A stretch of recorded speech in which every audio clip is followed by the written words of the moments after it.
Hey everybody, before the show starts, log on to musicmoneymakeover.com/shop to download all my books and free guides. And while you're there, make sure you click on the book a call tab to book a call with me to get all your questions answered and your problem solved. Enjoy the show.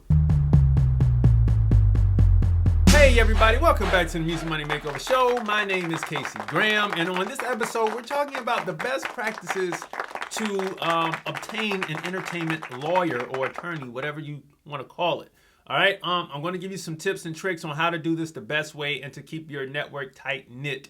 But before we do that, I want to thank everyone who's donated to me for support, and giving support to this channel recently over the last week. I really appreciate the donation. It really helps. And so for anyone else who feels the need to donate outside of purchasing the books and doing the calls and all this stuff like that, and you're really getting information, you're getting things solved from the information that I put out, you can now donate to me, and I'll put a Cash App and Venmo link right over here so you can just scan it with your phone, and it'll be right there in the beginning of every video. It may be at the end, I don't know. But, that's that. So now we have to jump into our usual copyright explained for every single video. So let's hop into it. Here we go. All right, so copyright, the sole right which an author has in his own original literary compositions. The exclusive right of an author to print, publish, and vend his own literary works for his own benefit. All right, now, of course, there are two rights of copy, and the music industry operates and revolves around two copyrights, and those are the sound recording copyright. And sound recordings, as in records or the audio recording, i.e. the wave, the MP3, the AIFF of the composition and or song. And as you can see, your distributor's account will collect those master royalties for you, as well as Sound Exchange. They also collect sound recording royalties. And if you need a discount link for your DistroKid distribution account, you can hit the link below in the description. Now, on the other one, there are the performing arts. All right, now this is referred to as the composition, sheet music, MIDI files, publishing, or the song to be performed. All right, this is what most producers and songwriters argue over split sheets. And you can get your monies and your royalties at the Mechanical Licensing Collective, or BMI, ASCAP, CSAC, whichever one you're signed up with, the Harry Fox Agency, Music Reports, Music Match, and Lyric Find. All right? Now, these are American-made companies. If you're abroad, you have other mechanical rights organizations and PRO organizations that you get your money from. All right? Now, of course, there are 6 rights of those 2 copyrights to be exercised to the fullest extent of the U.S. Constitution under Title 17, and that is the right to reproduce, the right to prepare derivative works, the right to distribute, the right to public performance, the right to public display, and the right to digital performance. All right, everybody, so let's hop into today's topic. All right, I want to address this when it comes to finding your attorney. You want to find this attorney before you actually need them. All right? So you may say, well, how do I know, or why should I find an attorney before I need them? Well, the key thing is you want to develop the relationship with them before you need them. The reason why is they'll be more keen to do business with you when they already have a relationship with you established. All right? If you don't have a relationship with the attorney established first, and then you rush and say, oh my gosh, I need an entertainment lawyer. Help me. I'm dying. Like, I got all these contracts. I don't know what to do. Like, if you got to go through all of that, then chances are they might hike the price up, or they may push you to the back, because they already have a bunch of clients they have to deal with.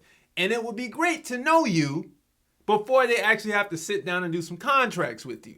And I'm telling you this because every attorney will tell this to you. All right? They want to know who you are, what you're doing, how they can help you, and how they can be of service to you. So now that you have understood the fact that you need the attorney before before you sit down and do contracts with them, let's talk about how you're going to find this attorney. Now, I got a method to my madness. And of course, you're not seeing slides on this video because this one is pretty run and gun. I don't really need slides to express everything in this video. So just take notes, okay? So what you're going to want to do is you're going to want to list all of your favorite artists that you personally love that resonate with the type of music that you actually create, okay? And then you're going to want to list all the producers that produce that type of music that you create. All right, your favorite producers. And then you're going to want to list your favorite songwriters that possibly write for those artists, and you're going to have to do your research on the songwriters. All right. Now, when you put down all the artists and all the producers and all the songwriters, this will put you in a community of people before you even get there. All right. You will create your network of people who you want to be surrounded by before you even get there. Right. Your 6 degrees of separation. So you now search, you can Google search these artists and try to find their attorneys. Some will make it public, some won't. You can Google search these producers and try to find their attorneys. Some will make it public, some won't. And then to do the same for the songwriters. You know, once you do that, you might have to hit the artist or the songwriter or the producer directly to ask them who's their entertainment attorney. But when you do that, what ends up happening is this. You put yourself, just like I said before I made this strategy statement, you put yourself in the circle of all of those people. Because these attorneys talk to all the attorneys that represent all these other artists, songwriters, and producers. So now you put yourself directly in the middle of that circle. All right. So you got the relationship established with the attorney. You found the circle of people you want to be in. What can you expect from the attorney? Well, you can expect that they may have to do a consultation with you to see where you are and where you need to be and what you might need from them. All right. They're probably going to suggest some contracts to you. And I suggest you say, all right, which ones do you feel I need right now? They may set you up with some songwriter agreements, some producer agreements, and possibly maybe a small publishing type of agreement, depending on what you're doing. But mainly the songwriter and producer agreements and an overgrown split sheet if you need that. They'll give it to you in a package. It may be anywhere from $500 to $750 or $1,000 for that package of highly detailed and combed through contracts for yourself. All right. They may include it in the consultation. It just depends on the attorney. Okay. But that's what you can expect from them. And then you might expect for them to throw you a bone and say, hey, you should probably be over here at this place networking for your type of music. Okay. So finding the respective attorney that can fit well for you will do wonders for you in the future. The attorney, as I always like to state, is the first person that you need to put on your team as an artist. All right. Forget the manager. You need the attorney first. All right. So where do you go from here? We've got the contracts. We did the consultation. We put ourselves in the circle. All right. We made friends with this attorney. Here outside of them throwing you a bone, here's what you can expect that you can maybe possibly get from your attorney, but I'm not going to guarantee it when you're just coming in the gate and you're just getting started. They may, if you come in with some groundwork laid, they may say, you know what? I think there is a deal that can be worked out here. Okay? Attorneys are looking for deals to close because that's how they get paid. Every attorney isn't a great attorney and every attorney isn't a kind-hearted and good attorney, but they're looking to close deals.